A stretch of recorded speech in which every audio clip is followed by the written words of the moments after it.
how basic blocks are useful, what is a basic block, and at the end, what is a flow graph. It's a piece of straight line code. So we know in our, when we write programs, there will be some sequence of instructions which will not deviate. After that, there could be a if statement. And once after the if statement, we have two ways. If a switch statement is a multi-way selection, depending upon the decision construct we had applied, we will see that there will be several branchings in our code. So till a gem is available, we have a piece of straight line code. Such a piece of straight line code is called as a basic block. It can be a single statement or it can be a group of statements. That is called as a basic block. Hence, basic block BB is a sequence of one or more consecutive instructions. Every basic block will be having a header or leader. Header or leader of a basic block is the first statement in the basic block. Then we will add the following statements one by one to the leader. Till what end? Till we meet an exit instruction. And this exit instruction will transfer controls to another BB, other basic block. Or it can be the halt instruction itself. That means end of the program is being met. So either there should be, so there are some rules to create basic blocks and to generate basic blocks. We will be, we will be making several chunks of our main program, so that entire program will be subdivided into a set of basic blocks.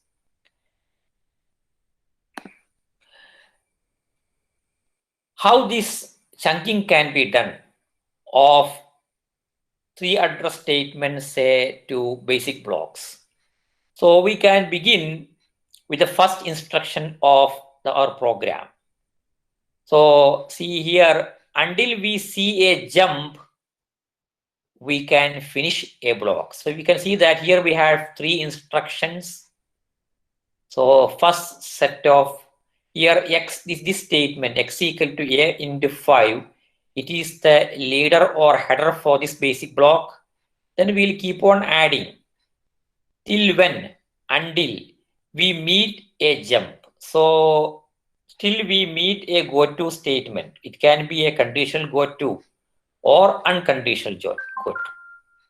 So till we meet that, we'll keep adding statements to this block. So we can see that here till we meet if we have 3 statements in this block. So these 3 statements are created as a single block called as B1, a piece of straight line code with an exit point to the following block. Now after B2, we see that we have a conditional jump. So this is treated as a single block. Again, we see one more conditional jump. So this is this single if statement is taken as another block.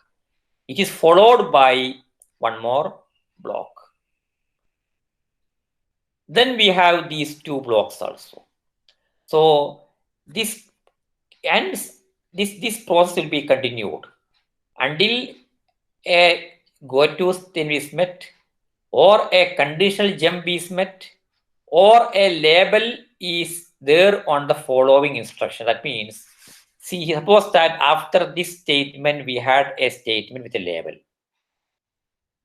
Then, till that point, we'll create a basic block. Statement with a label will be left out. All statements before that will be kept in a single block. This is how blocks are being created. There is an algorithm to create basic blocks, so that we will partition. Input will be a sequence of 3 address instructions, and output will be a set of basic blocks. So we will group together the statements. Then each group will be identified as a block. How see these three rules? Sir, Mubashir join avan choikkunnundu.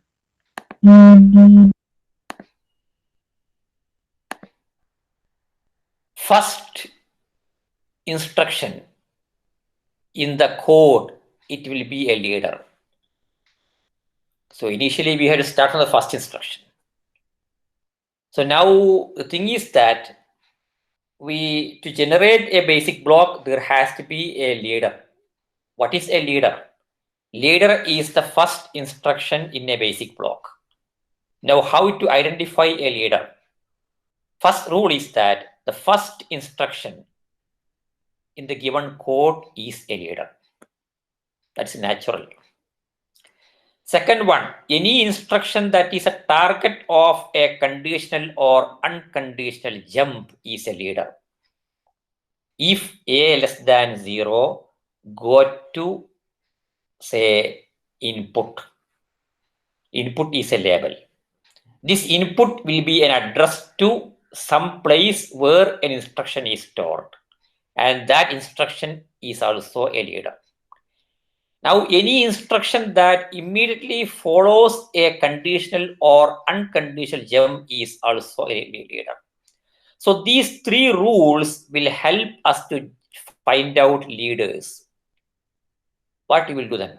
Once a leader is identified, we will be adding statements that appears after every leader to the current block till we meet one more leader.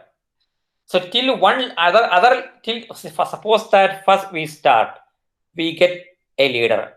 Leader is the first instruction. Then we will keep on adding the subsequent instruction to this basic block till we meet one more leader. Once a leader is met, that leader instruction will be kept away, and all other instructions starting from the initial leader to what is found will be treated as a single block. Now, here that's what it is telling. For each leader, basic block consists of itself the leader plus all instructions up to another leader, but that leader won't be included. We'll see this with an example, then it will be clear. See this intermediate code. This is the intermediate code for this piece of code. And if you see this code, we have done this in a lot of our C programming days, and now in your Java days also. Java days are not new, but you have done it before also, but currently you do it now. Code that, what is this code? Can you see this? I varies from 1 to 10, j varies from 1 to 10, a of ij is kept as 0, and for all I, again we keep a of ij is equal to 1, 0. 0 as zeros and ones are being kept in some locations. This code turns a 10 by 10 matrix into an identity matrix. What is an identity matrix? Where these ones will come and where zeros will come, we know all this. And this is the 3 address code IR representation for this code. See here you can see how array computations are being done. T1 10 into I. And here you can see a multiplication called 8 into T2. These things we have discussed. In an array index will be there. Base address and array index will be added. It will be added. Before adding base value and array index will be multiplied by 8. Why? Because our hypothetical machine is a byte addressable machine. So we had our examples previously where we had written into an array and read from an array. So remember those examples. Those examples are applied here to generate this code. Now our worry is to generate basic blocks for this code. See how we have to move. Rules for finding leaders are copied here. So we can start from the first instruction. That is as per the rule. First three address instruction in the intermediate code is leader. So by rule 1, we will say that I equal to 1 becomes a leader. This is one leader now. Now we will keep on adding other statements to this block. So we will see whether 2 can be added. See, apparently 2 can be added, but we have to look ahead. Whether we have to see whether 2 qualifies as a leader. How 2 will qualify as a leader? 2 will be a leader if 2 is the target of a conditional or unconditional jump.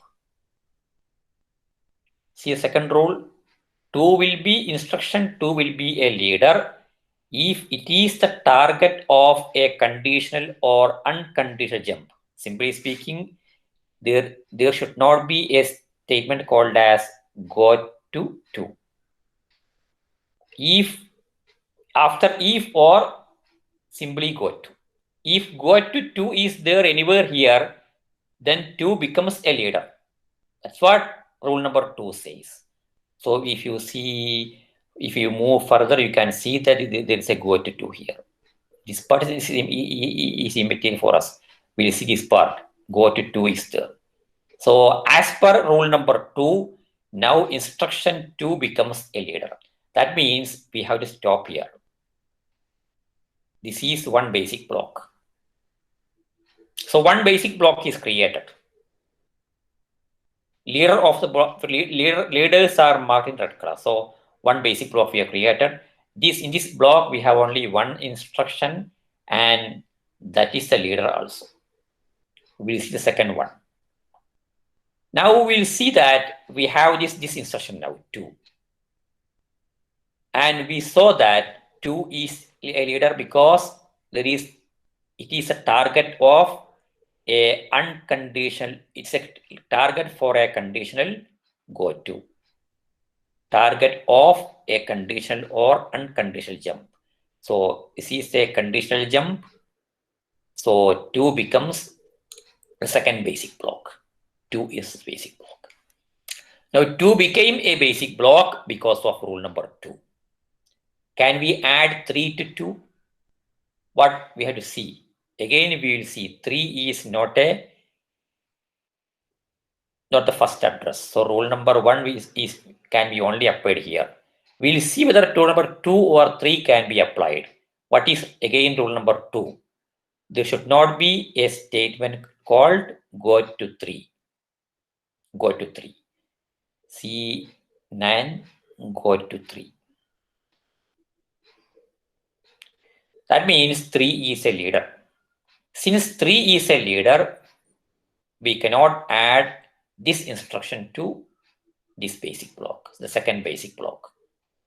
So second basic block is also ready now with one instruction. Now we'll see the next instruction. This is a leader now. This is a leader. Three instructions. So with 3 we have to start the next basic block. Again 3, we start with 3. 3 became a leader as per rule number 2. Now what about the other values now? Can we add other statements to this 3? For that purpose, we will be taking up 4. What about 4? Whether statement number 4 is a leader or not. If statement number 4 cannot become a leader, then statement number 4 will be added to this base. See, we have now 3 basic blocks. First block, second block, and third block. 4 will be added to third block. See, rule number 2 can be applied here. There is no statement that is a target to 4. Go to 4 is not there. So 4 can be added. What about 5? 5 is not a target for, yeah. But incidentally, we will see this one also. Any instruction that immediately follows a conditional or unconditional jump is also a leader. So here we can see that rule number 4, we need not, for statement number 4, rule number 2 is not applicable. Why? Because there is no go to 4 jumping to, there is no jump to this statement. What about this? Any instruction that immediately follows a conditional or unconditional jump is also a leader. So 4 is not following immediately. So 4 is not qualifying this. It is not following a conditional or unconditional jump. So 4 can be added. What about 5? Just see whether till what we can move. 4, 5. What about 6?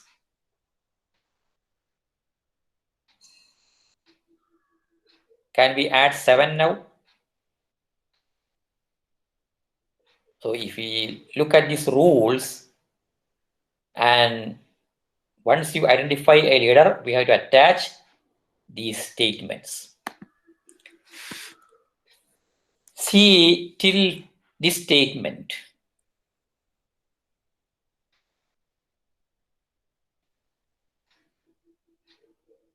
Four is added. 5 is added. Why 5 is added? Because there is no go to 5 here. And 5 also doesn't qualify rule number 3. So 5 is not leader. 6. Go to 6 is not there. 7 is added. Similarly, 8 is added. Now we have this if statement.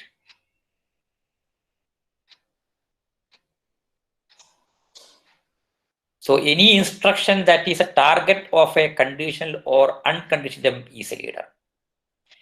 Any instruction that immediately follows a conditional instruction is also a leader. See here, after if we have 10. So now 10 became a new leader now. So from 3 to 9, we have a single block. So now we have block 1, block 2, and block 3. For the next block, statement number 10 is a leader by rule number 3. What's rule number 3? Any instruction that immediately follows a conditional or unconditional go to jump is a leader. So till 10, we have one more block. What about this 10? After 10, we have one more if statement. But can this 11 can be a leader? Can we add 11 to 10? Can you think about that? Just see how 9 was added to 8. Similarly, can we add 11 to this basic block? It is B4. Of course, rule number 1 is not applicable here. Rule number 2 is applicable here. Any instruction that is a target of a conditional or unconditional jump is a leader. Is it a target? See, go to 11, we cannot see here. So rule number 2 is also not a leader as per rule number 2. What about rule number 3? Any instruction that immediately follows a conditional or unconditional jump. See here, just before if we have an assignment statement. So it is not following an if statement. That means 11 is also a part of this block. 11 is a part of this block. We have to stop here because why? Because after 11, 11 is a if statement. Statement number 11 is a if statement. So what? Any instruction that immediately follows a conditional or unconditional jump is another target, head, leader. So here 10 to 10 we added statement number 11. So 10 and 11 will become one block. Since statement number 11 is an if statement, 12 will become one more leader. Then what? Can we add 13 to 12? Can we add 14 to 12? Or can we add T5 also?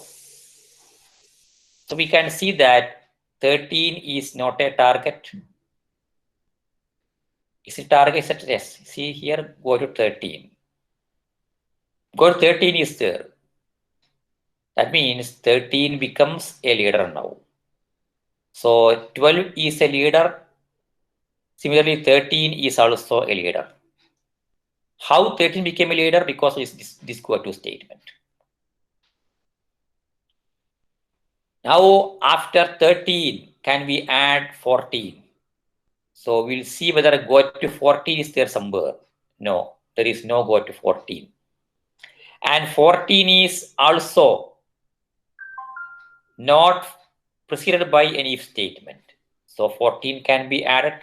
What about 15? Go to 15 is not there, so you can add 15 also. 16 also you can add. Then what about 17? There is no go to 17. That means after 13 till 17, we have one more block. So these are our blocks. So we have basic block 1 with one instruction. Basic block 2 just with one instruction. Under basic block 3, we have 3 to 9. Then we have BB4 with 10 and 11. Then we have BB5 just with one instruction. Then from 30 to 17, we have one more block.